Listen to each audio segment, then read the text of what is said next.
Hey everybody, we're in the paint booth again. Early this morning I came out, sprayed another couple coats of high build on the outside of the body. And it's dry already. This is the final little bit we're putting on the body. This is ready for sanding.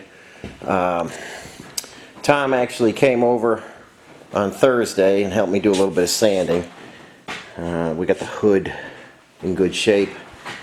We went through a little bit on the Willys there, so just hit that with some epoxy. Fenders, we sanded, and I was not able to get all of the tooling marks out of the fenders, so I just got a very light coat of metal glaze on there. Now it gets sanded out. Let me see if I can show you the other fender. Same thing on the other fender. Just a very, very light, you know, it's see-through practically. We're just filling in those tooling marks. We don't need as much as was on there from the factory. And I'll take you over to the windshield. Oh, there's the grill. I got the grill, was the last piece I had to put in epoxy primer. That's drying now. The booth is nice and warm. Now remember when I sandblasted this windshield frame, everything was covered. All this was covered. The whole entire windshield frame was in filler. Little section here, a little wrinkly. Some grinder marks in these spots for some reason. I don't know what they were grinding there. And a little bit of wrinkly stuff over here, and that's all that needs. So, there's no need to fill the entire windshield frame. So you can see just a few areas that really needed it. So, the grill, I'm going to let sit overnight, and then that'll be ready for some high build. I think you might be able to pick it up. There's some pitting around the light there, around the light here, right here. So high build will take all of that. We'll probably put 3-4 coats on there. We won't need any filler in there, but things are coming along. Gonna let the body sit overnight as well with the grill, and that'll be ready for sanding. So like I say, Tom came by, helped sand and stuff, and we got done pretty quickly, and another guy I know showed up. So I had some help I don't even know what today is. Yesterday? Yep, Thursday. I'm sure it was Thursday. So I had some help. So we took apart that CJ5. Haven't done much on it, but that one that I got from my uncle up in New York. It's time to take that apart. So I actually had 3 guys and myself, and we got it all apart, and I'll show you where we're at on that next. Okay guys, just a couple pallets full of parts. I got the grill and the fenders. Fenders are really messed up. I'm not going to use those again. Lots of mice and stuff in the heater box. Dash I'm going to try and save. Somebody put in a big radio in there at some point in its life. So radio will come out, we'll patch that all in. So that's what's left in that pile. And then, well, it's kind of rainy out again today. There's the cowl, what was left of the Jeep. There it is there, just sitting on a pallet. And the snowplow frame. Still some goodies on there, windshield hinges and stuff like that I got to get off, but I just need to get it out of the shop. So the whole thing is stripped down, and I'm trying to get the engine and transmission separated. The rust is quite phenomenal on that. We'll go in the shop next and take a look at it. Okay, before we go inside, we'll just take a quick look at the frame.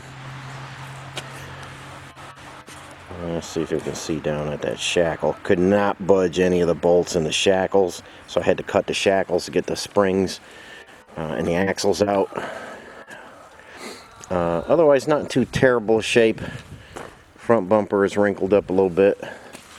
There's not much left of the rear cross member or any of that stuff, but we'll take all the junk stuff off there, give it a good sandblast, get an epoxy primer.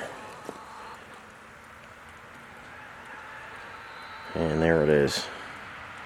not terrible, something to work with. Okay guys, here's a look inside the transmission. That is completely frozen up and rusted. Same thing inside the transfer case. The clutch was a disaster. Look at all the mouse house in there. They were everywhere. Flywheel, I can save, that's not a problem. There's the shifter over there.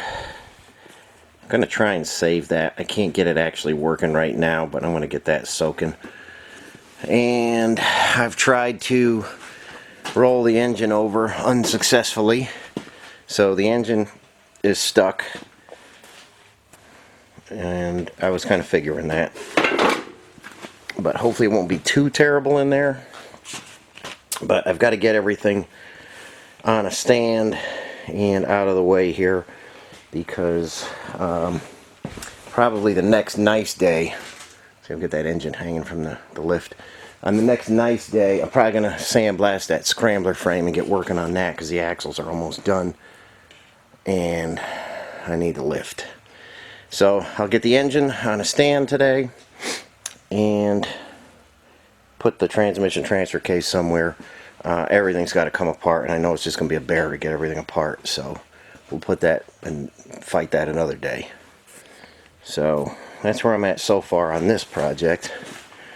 And if we take a walk over here, I've got Scott's 258 on a stand ready to come apart, and I have his axles installed. I'm just waiting on brake parts right now. If you guys are doing this, it's much easier to do it. Put the axles in, press the backing plate, do all that stuff. You know, press the bearing, backing plate's got to be on there, seal's got to be on there. It's easier to do without the shoes on. So, axle is finished. Just brakes. I've got lube in it. I've had it sitting here for a couple days, making sure we don't get any leaks out the pinion, and no leaks on this guy. So some brakes and finish this guy up. So almost ready to have his frame. I've got to figure out some springs for him, and then he'll be a rolling chassis.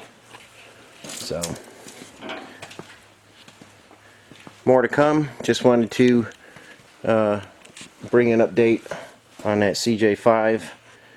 It's been fighting me, but you'll see that come together little by little as I get a free moment every now and again. So thanks for watching. Catch you on the next one.